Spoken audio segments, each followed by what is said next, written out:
Kendrick Bourne from the San Francisco 49ers. You're watching the Niners All Day Show. What up, Bronze? What up, Dre? Let's get it, man. Yee!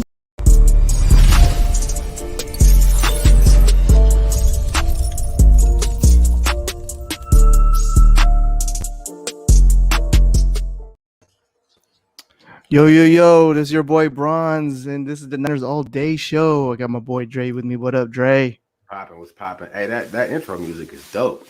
That intro yeah, music man. is Shout hard, out to MGM Productions, man. He hooked us up, man. I definitely appreciate that. Yeah, that's dope, man. How you feeling today, bro? I'm feeling good, man. Monday, just got home from work.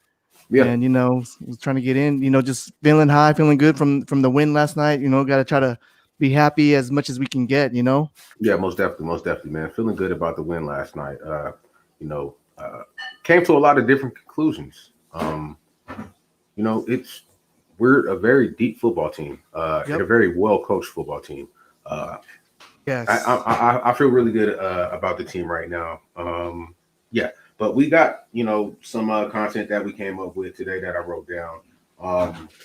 There's a few things to talk about, right? There's a few things to talk about. So before we get into that, I want to shout out to our Patreon members. Oh yeah, the gold members: Ryan, Mariah, Cynthia, Sean, and we got the GOAT members. We got Rashad and Ian. So shout out to them. If you guys want to join the Patreon and help support the channel, the link is in the description or in the chat. So shout out to everybody that's been supporting us so far. We're on our 2K, our 2K subs, man. So that's we're coming along, and I think this week we're going to be doing a giveaway, and more to that. We'll make an official announcement later this week. So yeah. And if you want to be considered for that giveaway, man, you got to become a Patreon member. You got to become a Patreon. So it is what it is. Go ahead and hit that sub. Patreon.com/Niners All Day, man, and you can have a chance to win the stuff that we're giving away. So I see everybody talking about Deebo Samuel. I'm not surprised. We basically knew that yesterday. Anything with a hamstring, like, you're not going to come back right away. Like, it's going to be at least a week or two, right? Maybe even 3 to 4 weeks. Luckily, it's a mild hamstring, so he's probably going to miss this week. And then also, I forgot that the Green Bay game is a Thursday night game. So this is going to be a very short week for us. So it's very important that we go into Seattle and come out unscathed as much as we possibly can, right? Because it's going to be very important that we are healthy as possible when it comes to that 4-day turnaround, right? So it's very important that we go in there and come out unscathed. The first topic that we're going to talk about, bro, is the Cowboys just put Everson Griffen up for sale, right? His cap hit is $6 million. That's I don't know if you remember, but that's one of the guys that I talked about this offseason when I said, we should bring in some more defensive linemen for good depth, and he's one of those guys. Right.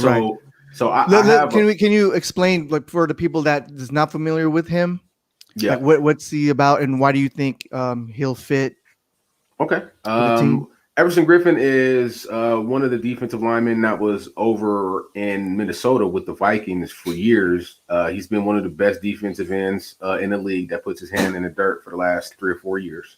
Tony, what's up, bro? Constant, all pro. He's a constant Pro Bowler. Had 12.5 sacks last year. And they had to pay. It was kind of the same deal between Danielle Hunter. It was kind of the same deal that we had between Buckner and Eric Armstead, and who we could pay and who we're going to have to let go. And unfortunately, they had to pay Danielle Hunter, and they couldn't afford Everson Griffen, so he became a free agent.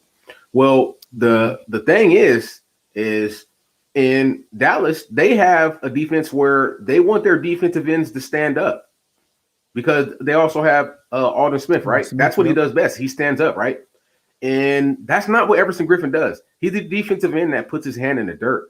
And so there's been real beef between him, Mike McCarthy, and the defensive coordinator. Like, there's been dragged out, knocked down arguments about him having to stand up and not put his hand in the dirt. Yeah, bro, it's been pretty bad.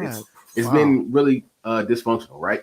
And you can't really blame him because he's a veteran, and as a pro athlete, you want to be able to play to your strengths. You don't want to do something that you're not good at, right?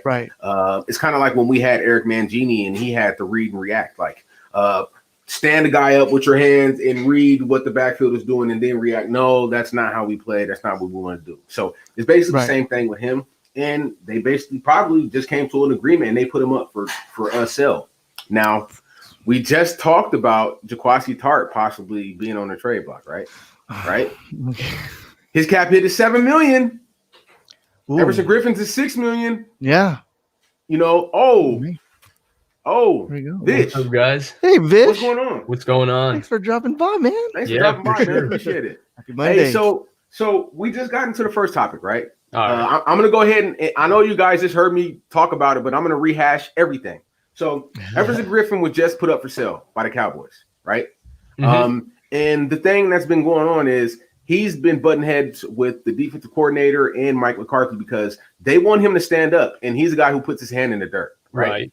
And they've had arguments like where it's been bad, where people have had to be separated from each other. So they probably just came to agreement that it's best that we get this guy out of here.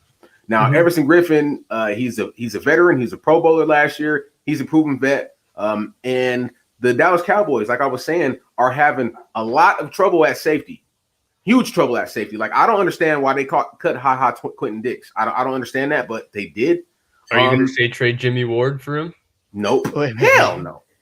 We trade the guy that's not going to be under contract next year, Jaquiski Tartt. Jaquiski Tartt. Okay. Yeah. Because I guess there's been some talk that that's the reason why he could have played this week, but they're holding him out so he can stay healthy. So if they want to make a move, they can make that move so they can get something. Right. I saw that. I heard that rumor too. I don't know if it's true. I don't know all of that. I just heard it. But according to Grant, it's from a really good source, and the source is solid. So, well, there's it's a little wishy-washy, and there's one really good source. So it's all over the place. I wouldn't do it. I think Everson Griffen is really good, but I think there's more value to Jaquiski Tartt. Now, if you're saying Everson Griffen and a pick for Tartt, I would do it. But if you're Dallas, that deal makes absolutely no sense.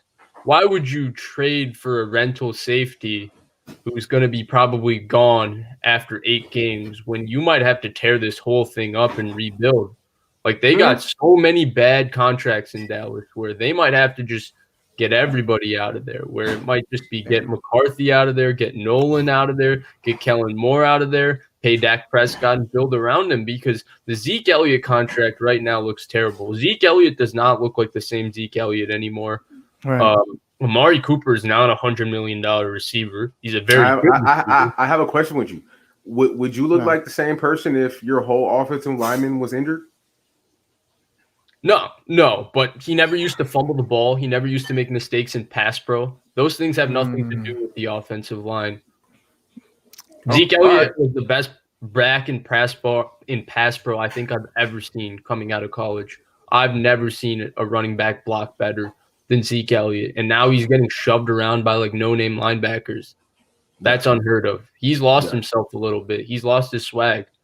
Okay, all right. So that guy. Basically, you're saying so basically, you're saying you wouldn't do it because Jaquiski Tartt would be a 1-year rental, right? Yeah. But my argument is for me is the kind of guy that if the Niners weren't right now amidst a very, very in the thick of things in such a deep playoff push, and let's say things were falling apart for the Niners, if I'm a contending team, I think Jaquiski Tartt is the kind of player like Emmanuel Sanders last year for the Niners that you go grab if your secondary is a little weak and he puts you over the top. Okay. All right. But my whole thing is, you said that Jaquiski Tartt will be a 1-year rental, right? Mm-hmm. Everson Griffen is a 1-year rental. Right. They paid him $6 million for 1 year. Right. So, but now they already know it's not working with Everson Griffen, right? They already know. Yeah, because he wants to put his hand in the dirt, and he can done all of that. Yeah, they won't be able to get equal. Like Everson Griffen, the way they're going to unload him is he's going to either be cut and do what Terrell Suggs did at the end of last year, where one of the contending teams pick him up off of the waiver wire, or I think he's what's going to happen is that he'll just be traded for a late round pick to somebody who's willing to put up with whatever personal issues, attitude issues he has, because they just need a situational pass rusher. Do the Cowboys have a safety? It could be the Niners, but I don't think the move is to trade Tartt for him. Are they in the need for a safety? Dallas? Yes, Yeah. extremely. Yes. Extremely. Dallas safeties are terrible, but they need a safety really bad. But they're also in need of a lot of positions. Like the way they built this roster and paid this roster is just coming back to bite them in the butt because they paid a few players too much money. Speaking of one, they need to be trying to trade DeMarcus Lawrence because good Lord. I agree. 21 million, and you can't. Woo, he can't sniff the quarterback. You can't even sniff. What happened? Did he digress because he was he digressed, bro. He had that Pro Bowl fall year. in the draft. Didn't Tank Lawrence fall in the draft because people had questions about whether he would play well once he got the bag? So I don't know. Yeah. So I don't know, bro. But 21 million is a lot to pay for him. So I respect your analysis, bro. I really didn't think about it like that. You brought up some valid points. I just thought about it because I know they're struggling for safety. The salary cap hits basically match. You save $1 million, but then again, I get what you're saying. Jaquiski Tartt's value is probably a lot more than Everson Griffen's right now. It's way more. So basically, only way you'll do it is if you get Everson Griffen in a pick. But if you're talking about straight across, then hell no, it's not going to go down. Yeah, agreed. All right, cool. What do you think? What do you think, Bronze? Yeah, I wouldn't want to trade Tartt. I mean, you just see how our season is going. We need all the players we can get. All the people, all the fans are like, "Oh, Jets done," but we need depth. You know, people are going down so easily. If Moore goes down, then who's gonna cover? You know, who's gonna cover him or who's gonna replace him? You know what I'm saying? So, Tartt, yeah. I like Tartt. I would want to have him stay at least one more season with us. Just ride it out. No trades with Tartt. Yeah, Pettis. Ain't nobody gonna trade for Pettis, bro. Ain't nobody gonna trade for Pettis, bro. Let's. I mean, I had somebody tell me that Dante Pettis literally has more trade value than Richard Sherman right now. I swear before Lord Jesus Christ. I swear to God. Somebody retweeted a comment that I said that Dante Pettis has more trade value than Richard Sherman. I'm not going to go there, but that's what was said to be today. Yeah, I had to put my phone down for about 15 minutes. All right, so the next topic that we're going to talk about is I posed a question, right? And since we're talking about Richard Sherman, we're going to basically spin right off into the Richard Sherman topic. And I posed a question that since Richard Sherman is turning 33 years of age next year, he's not getting any younger, right? He still plays at a very high level. There's a huge chance that we're not going to be able to sign for Richard Sherman next year, right? He's going to want at least 9-10 million. Put it over there, babe. Thank you.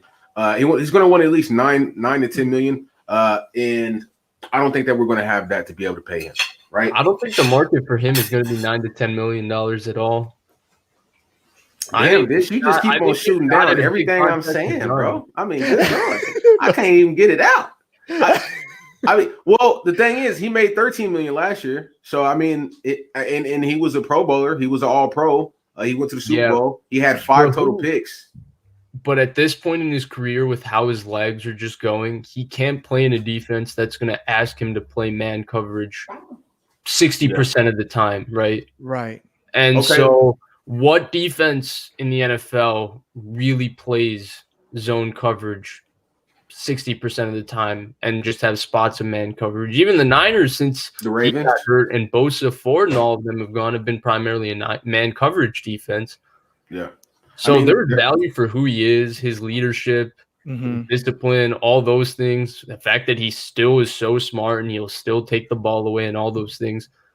But I don't think the days people want man coverage corners, and those are the guys that are going to get paid. Like, that's why Jeff Okudah got picked high and CJ Henderson got picked high and AJ Terrell got picked high, because everybody's looking for a guy that they can put on a guy in man coverage and stop him.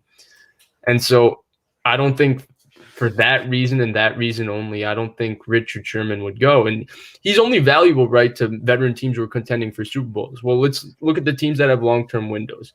Baltimore, they play man across the board and blitz. Yeah, Ravens. Play man across the board and blitz. Yeah. Who else you want to say? Maybe Saints. Seattle, but I don't know if Seattle would take him back. Shit, the way they defensive backs is looking right now, especially last night, they need to do something. It ended ugly though with him in Seattle, so who knows? Yeah, it did. Right. Yeah, that's true. Yeah. Okay. Well, I was just this is the thing, bro. People need to start. The 49ers are thinking right now. They're saying, okay, who are we not going to be able to bring back next year, and what can we get for them right now, right? And I don't think that everything can't just be shut down. And say, well, no, he's not going to have any value. No, we can't do it because it is. No, we can't do it. It's somebody out there that'll take him. Right. It's been proven. This is the NFL. There's somebody out here who will take the deal, right? So, I mean, I think that it's really the time to start looking at some of this and saying, well, what are we going to do to save some money, A, and B, what are we going to do to get something back for the guys who are not going to come back? Because we do not want a situation where we just lose guys and we get nothing for them and they go and help another team and contribute to make them a lot better. And that's why a lot of these questions have been coming up with me is, what can we do to start dumping some of these salaries and dumping some of these guys who we're not going to be able to sign next year? Right. But Sherman's hurt, right? So he's automatically immovable at this point because okay. All right. So vague all right, with Vish. those details. I got to come back for this one, Vish. I got you. All right.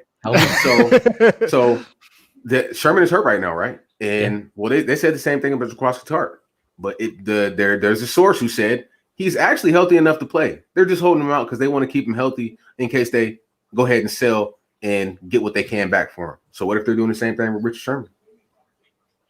I mean, I'm not saying it's happening. I'm just saying that it's a possibility. That's all I'm saying. It's been rumored that they're doing it with one guy. Yeah, two things. One with Tartt, it was rumored they did that for the Pats game, and it was like if they lost the Pats game. So I don't know what the situation with all of that is in the case that now when they go to Seattle and stuff, because now they're in the thick of things. And they need Jaquiski Tartt. Like Harris played fine.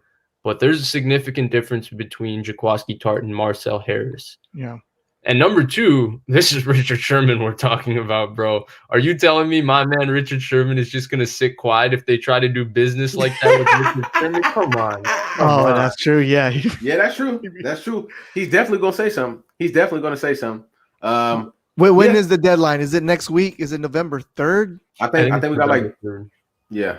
Crazy. We got close to like 7 or 8 days left. Election. If I'm the Niners, I stay put. I really do. Okay. All right. So last night watching the Seahawks game, there was a lot of things that I seen, and I want to talk about some of those things. So the first thing that pops out on the screen, of course, when you're watching the Seattle Seahawks, it is the MVP quarterback. It's Russell Wilson. Yeah. He's very special. When I see them, it's like this is really not that good of a team, but he just gets them over the hump and he makes plays.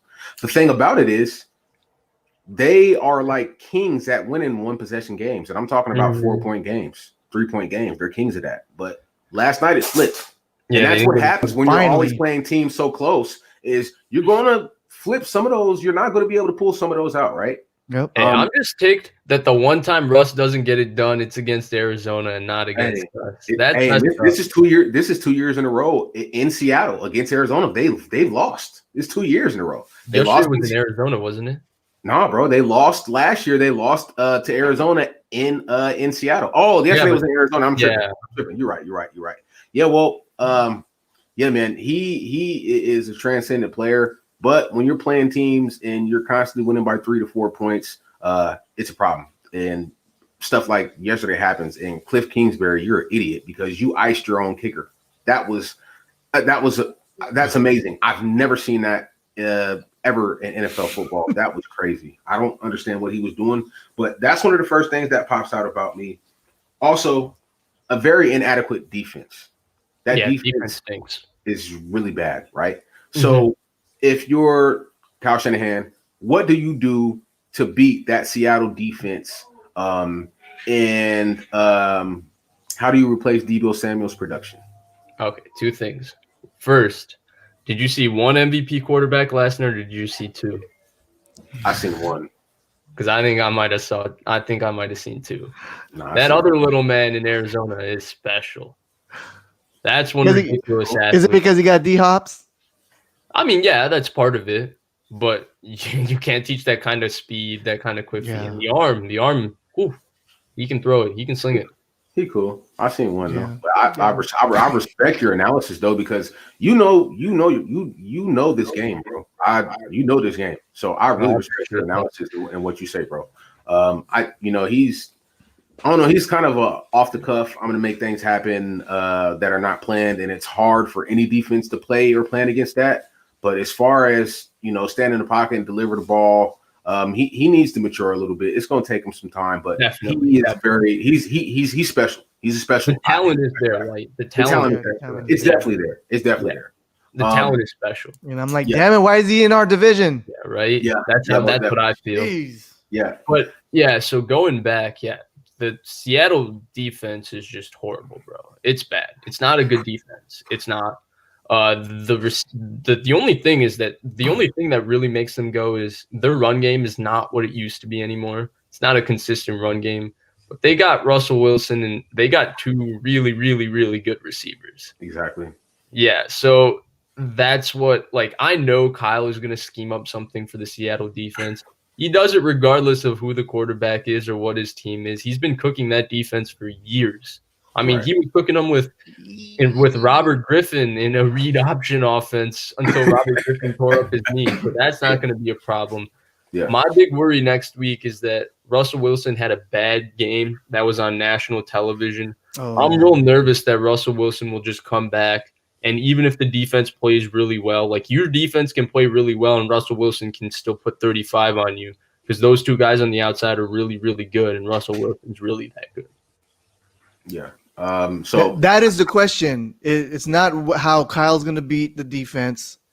It's going to be Salah. How's he going to stop the offense? I think you can already pencil in, regardless of Jimmy and whatever Jimmy does and however he plays, this offense is going to score 30 points. Well, my whole thing is this, right? The reason I posed that question is because if we had Deebo Samuel, I would pick us to win by 7 points. Maybe even 10. I agree. Now that we don't have Deebo Samuel, it's where does that production come from? I would say get Richie James involved in the offense because every time he touches the ball, it's a big play.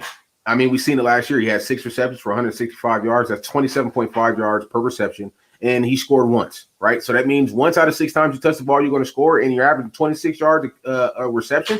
I'm going to try to get that guy involved. But now he has an ankle injury, so we don't even know if he's going to play, right? So who's going to take up that production for Deebo? That's what makes me nervous. You can't match that production. I think I've said it. I don't know if I said it on your show, but I think you said it earlier on the Periscope with Grant. I think Deebo Samuel is the most important player for this offense. I think Deebo Samuel is just irreplaceable with the things he can do, whether it's running, catching, blocking, just what he brings from a mentality perspective. Right. And I know people think Brandon Ayuk is kind of 1-for-1 for Deebo Samuel, but Brandon Ayuk is more of a natural receiver who can do the jet sweep stuff. It's like Odell Beckham or Sammy Watkins, those kind of guys. Those type of guys. Exactly. Deebo Samuel is 1-of-1. Yeah, he's a different type of guy. I mean, I'm still going to put my faith in Kyle Shanahan because he is Kyle Shanahan, but I do think this Deebo Samuel being out the next 2 weeks is going to really hurt them. Yeah, it's really going to hurt, especially coming up against the Packers, bro. That's going to be tough. I mean, on first down, that jet sweep to Deebo Samuel, or that push pass to Deebo Samuel, or just getting the ball to Deebo Samuel on a screen is a automatic at least 7 to 8 yard positive gain. So they're going to really miss that. Yeah, most definitely, man. So the next thing that I want to bring up is I'm going to quote these numbers: 25, 30, 31, 23, 26, 37. What are those numbers? You tell me. That's the amount of points that the Seattle Seahawks have allowed through their first 7 games this year, right? Right. How many points do you think that this offense can put up against Seattle this coming up Sunday? I think they could put up 31 easy. Yeah. If it was Deebo Samuel, I would say it could be a 40 burger. I really do. Damn. Because that defense is not that good. The problem is on the other side, man. Yeah. Dude, if Russ gets it cooking, I love the way Verrett and Mosley are playing, but at the end of the day, they're smaller corners. And DK Metcalf is just, God gave him 6'4" and 235 pounds, built like that. Like, you can be in perfect position and that man's still going to catch the ball. So yeah. I mean, he's a great wide receiver, but Emmanuel Mosley gives him the business every time we play him. So I'm not really worried about. Vish, let me ask you real quick. What did you think about our defense yesterday?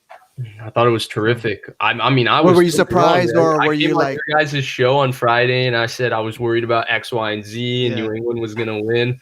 Well, the Niners just went in there and whooped them.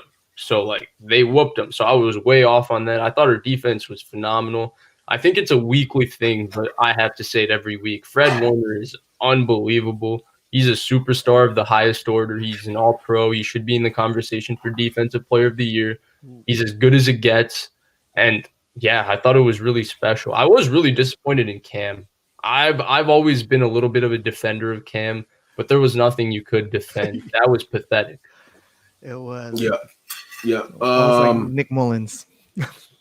Yeah. I mean, I feel bad for the guy. I know I really do, because it doesn't just go from football. It's about what he's wearing. I mean, Jeff Garcia, shut the fuck up. That was so bad. Yeah, that's what happened? I didn't hear about that. Jeff Garcia says he always wants to draw attention to himself by what he wears, and maybe he should pay more attention to the playbook. And it's just like, what does that have to do with anything about playing football, dude? Like, I don't. Yeah. I personally, bro, I don't.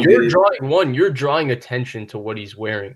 He's not telling people to take pictures or talk about what he's wearing. He's wearing it because he likes it, and he has the right to express himself however he wants. You're the one that's bringing up what he's wearing. Yeah, Jeff Garcia's hating on him. Yeah, I really would. Because I remember back in the days, Jeff Garcia was trying to try to dress up, but not like that. But yeah, he's trying to be. What he wears has nothing to do with how he's performing. Yeah. There's no correlation. It's actually, we need to stop as a society bringing things up that are irrelevant to how a guy does on the field. Right. Yeah, he's probably digging deep on that one. Yeah. So we do have a good report. It's about K'Waun Williams. He's going to be back this week. And from what I know is he put them clamps on Lockett. That's what K'Waun knew. Yes. Oh yeah. He put them clamps on Lockett. There was a game where Lockett had 2 receptions in Seattle. He put them clamps on that boy. So he's done a very, very good job on Lockett every year they've played Seattle. He has done a really good job. So that's something that's very important, man, because Lockett shows how special he could be. And I really think that having K'Waun back for this week, like I like what I seen from Jamar Taylor, but let's be honest, that's he had the game of his life yesterday. Yeah. So it was like almost as if everything I said on your show that was positive happened, just the opposite happened. I came into your show just destroying Jamar Taylor, and Jamar Taylor played out of his mind. But you know what? I think I'm going to put my money that was just a one-off game, and you cannot expect him to do that to Tyler Lockett. Hey, bro, do you know that he has 3 picks this year? That's the second game he's had a pick. He had 2 picks yesterday. When did he get the first? I swear he had another pick in another game. Did he? Jamar Taylor, man. Another pick in another game, yeah. Hey, maybe Jamar Taylor's a lot better than I gave him credit for. All of us. I think that, with all these people stepping up, there's some guys losing money, and I think K'Waun was one of those guys who lost some money this week. I don't think so. You don't think so with his new contract? Dude, K'Waun is just a playmaker. Like, I think, Jamar Taylor got those 2 picks, but we've seen on a consistent basis that K'Waun rips the ball away. He gets sacks. He does it all. He's special. He's a shark. He is. Yeah, he definitely does. All right, man. So let's talk about I want to talk about my guy Tico. I'm a Tico fan. Me too. There's a lot of Tico haters. There's a lot of Connor haters. I'm a fan of both of those guys. They're 2 of my favorite players. I can't give you the latter, but I'll give you Tico. Come on, Fish. Come on, shot. So what's up, Sean? Tico. Oh, my bad. Go ahead, bro. Sean says, "What's up, guys? What's up with Metcalf's hair? Don't you think Seattle's soft?" What's up with the binky mouthpiece? Hey, Seattle's kind of soft across the board on defense as of right now. They got gassed yesterday. They did not look like a good defense. No. P was trying all kinds of things. They don't have it. I think they're rebuilding defense. I don't think Bobby Wagner and KJ Wright are the same freaks they were like 2-3 years ago. Right. Yeah. So I think they're missing a lot, but and they lost Bruce Irvin for Yeah, for a year. So that really hurt. Agreed. So back to Tico. He is the best pass blocking running back that we have on the team, right? And it's really important back in the NFL. Ooh, yeah. And, let's go. And it's really important that we have him this week because the Seattle Seahawks have been saving Jamal Adams for the last 4 weeks. It's been rumored that he's been healthy, but they have been specifically saving him for the game to play against us, right?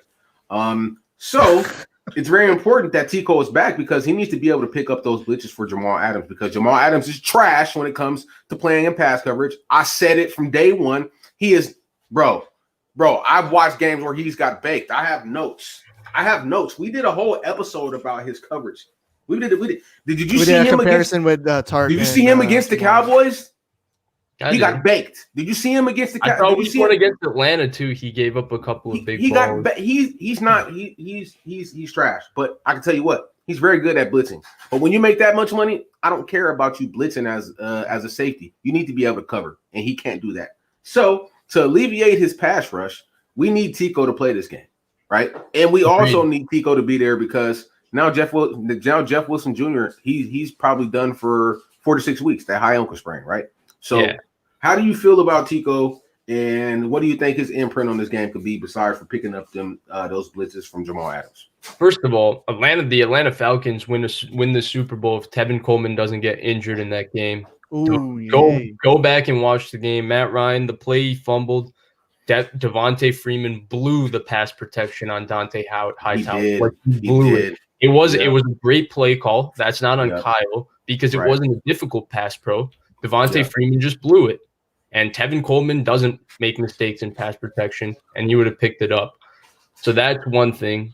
Two, I think I don't understand the hate that Tevin Coleman just gets from this fan base. Me either, bro. I don't. When you watch him run, I never get the feel when I watch Tevin Coleman like he's not running hard or he's not giving it his all. And I feel like there's a lot of plays that sometimes he gets hit in the backfield that should have been a 3-yard loss, and it would be a 3-yard loss with some of our other backs, but he gets 2 yards.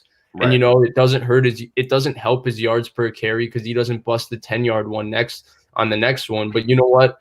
The difference between 2nd and 11 or 2nd and 12 and 2nd and 8 is big, and I think Kyle Shanahan appreciates that. So yeah, I do think Tevin Coleman can have a very positive impact on this game. I think he's a very solid player, and I don't understand why people hate him. Like, yeah, he's not Raheem Mostert, but that's right. Yeah, it's fine if he's not. He's still a very solid player for this team. Yeah. Yes, I think some fans they don't see the full picture, and they have certain expectations. Like, you can't compare those two running backs to be like the same. Mm-hmm. For me, we'd always been talking about Tico is like the one that sets up the jab, and then Raheem goes for the hook, knockout punch. Yeah, exactly. I'll also say this: the guy never fumbles. He never. No, fumbles. he doesn't. He doesn't. You can hand the ball to the guy, and you know that he's not going to fumble. Those things are important. Exactly. Yep. Yeah. Hey guys, I got to bail. I got to watch the baby. So. All right, bro. I'll see you later. We ain't gonna be that much longer anyway. Hey, I got another 5 minutes too. Yeah. We ain't gonna be that much longer. All right, cool. Yeah, there was a tweet yesterday where it was after Jeff Wilson Jr. had scored his second touchdown, right? And the guy was like, "Why do we have Tevin Coleman?" And then Jeff Wilson Jr.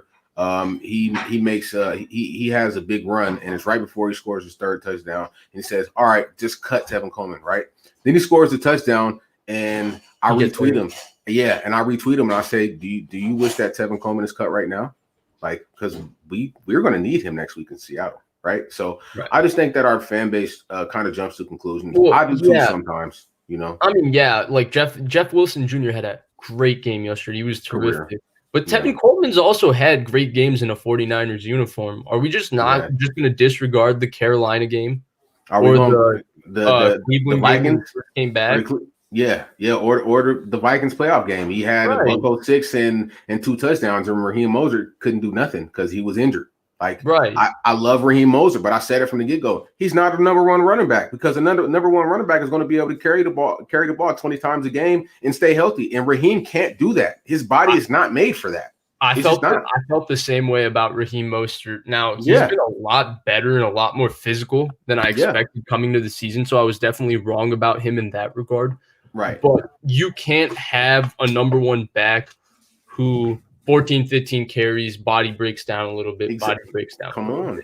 You need a guy who you can feed the ball. And you know what, to be fair, Tevin Coleman, whose body is built for those carries, has had 2 pretty significant injuries the last 2 years. But yeah. He keeps on trucking. Yeah, man. Man, we can go ahead and wrap it up, Vish. I really appreciate you coming on, man. Hey, thanks for having me on, man. Yeah, most definitely, man. And we'll be in contact, man. I appreciate your football knowledge, bro. Sure. It's very vast. And for y'all who don't know out there, Vish, tell them how old you are, bro. I'm 20. He's 20 years old, people, and he has a lot of football now. You have alien football knowledge. I don't know how you did it at such a young age. That's crazy, bro. That's highly impressive. So, man, good luck on your schoolwork, bro, and we'll definitely be in touch with you, bro. I appreciate you. Hey, thank you so much, man. I'll see you guys soon. All right, peace. With that being said, people, we're gonna let KB take us out. Appreciate you guys coming to hang out with us. It wasn't that long of a show. It was a short show, but we just wanted to, talk about different perspectives and things that are possibilities. We'll probably see you guys tomorrow. All right. This is Kendrick Bourne from the San Francisco 49ers. You're watching the Niners All Day Show. What up, Bronze? What up, Dre? Let's get it, man. Yee!